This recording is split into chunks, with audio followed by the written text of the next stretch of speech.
Howdy gang. Today I bring to you some pickups I've collected over the last few weeks. Actually, I've got quite a pile going right now, but based on what I have so far, I thought it would be best to break this into a few different videos. First, I found a PlayStation 3 system at an antique store. There were no cables associated with it at all, and 2 controllers. I knew that I had a power cable for it, so that wasn't going to be a problem, and the owner said that the person that was selling it says it worked. Okay, it was $40 for everything, and this was, I believe, the 3rd iteration of the PlayStation 3. The first iteration had backwards compatibility with PlayStation 2. I believe the 2nd generation looked the same, but it didn't have that backwards compatibility. And then this was the model that actually changed the shape slightly. It's a little thinner, a little sleeker. For $40, I decided to roll the dice. Turns out when I got it home, put an HDMI cable attached to it, plugged it into the wall, it worked, which is excellent.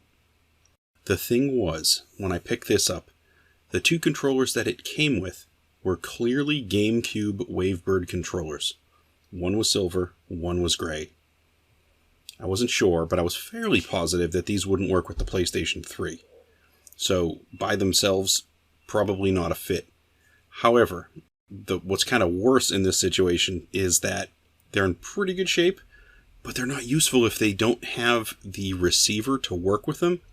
There was another part for each of these controllers. You're supposed to plug it into the actual GameCube itself, and there's a knob on it that lets you set the frequency that you want to use. You match up the frequency of your controller with the frequency on the receiver, and that's how you connect them. This sort of puts me in an odd place because now I have 2 Wavebird controllers that I don't have a receiver for, so I can't use them. I have a third-party wireless that has a receiver, but the frequencies that receiver uses are not connected to these particular controllers. So I started looking for a dongle to use to plug into the GameCube to get these to work. They go for like $60 or $70 online. That's not very useful. And there are tons of solo GameCube Wavebird controllers without the attached receiver. Tons of them, and they go for $30-40 a piece. You can get a set for probably $80, but it's like, man, I want to use these controllers for sure, but I don't want to have to buy receivers, because that's a lot of money. Ultimately, I'm going to hold on to them for a while. I'll probably end up buying one complete with a receiver, so at least I have a receiver. Even if it's one receiver and I have multiple potential controllers to use, that's probably a good idea. I don't know. I might trade one away to somebody if they have a receiver they can use. It's possible. But I'm happy to say for $40, I got a nice looking, clean PlayStation 3 console that works. That's pretty great. Now, next, I actually have something that's kind of awesome and unique at the same time. It's an interesting item donated from one of my friends. Same person that gave me the Atari 400 has given me an Atari 2600 in a case. This type of case was something that was not uncommon from the era. It basically collects a bunch of games, your controllers, and your system together in one place. It sort of makes it look a little cleaner in your living room. And you'd have this sort of as a fixture next to your television, or I guess right in front of your television, depending how you set up your living room. Anyway, we got this plastic case, and it's got this sort of smoky tint to it, and it's all in pretty good shape. A little fake wood paneling around the edges. Inside, we've got an Atari 2600 console. How great is this? It's the kind with the 4 switches, but it's an actual Atari 2600 as opposed to like a Sears unit or a Radio Shack equivalent, I guess. And it actually has paddle controllers with it. It's got the power supply.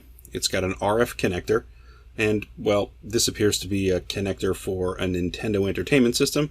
I guess I will put that in my pile under some sort of a catalog system, I guess, so I can grab it later. So, came with a bunch of games, too. Space Invaders, Pac-Man, Star Raiders, Berserk, Asteroids, Arcade Pinball, another copy of Star Raiders, another copy of Berserk, Ms. Pac-Man, and Stampede. Well, pretty reasonable and common games, I think, that you probably see it in the back in the day when this game was, or this system was popular. These are the type of games I'd see at friends' houses. You know, everybody sort of had these. I have, I believe, all of these already. So these will go up probably on my... I'll pick the better copy, whether it's this copy or one I have in my collection already. and I'll keep them aside. Maybe if I find somebody else that wants to trade for them, maybe that's an option, I'm not sure. But it's super nice to get this particular unit, especially with some paddle controllers. Normally when I play my Atari 2600 games, I use a Retron 77, which is sort of an emulation system that plugs into an HDMI output. This doesn't do that, but it also runs the games the native way they were designed to run back in the day, so there's something really cool about that. Also, the fact that it has this awesome case with it, I'm going to clear off a spot in my living room to make this displayed nicely. I think with a little bit of cleaning, I think it'll make a really interesting centerpiece, and then I can figure out exactly the best way to connect it to my living room television, which will probably be a chore unto itself, but it's possible. We'll get there. That's all I have today for early August pickups. Thanks for stopping by to take a look. If this is your type of video, please like and subscribe to the channel, all that good stuff, and thanks for stopping by to take a look. Hope to catch you on another video.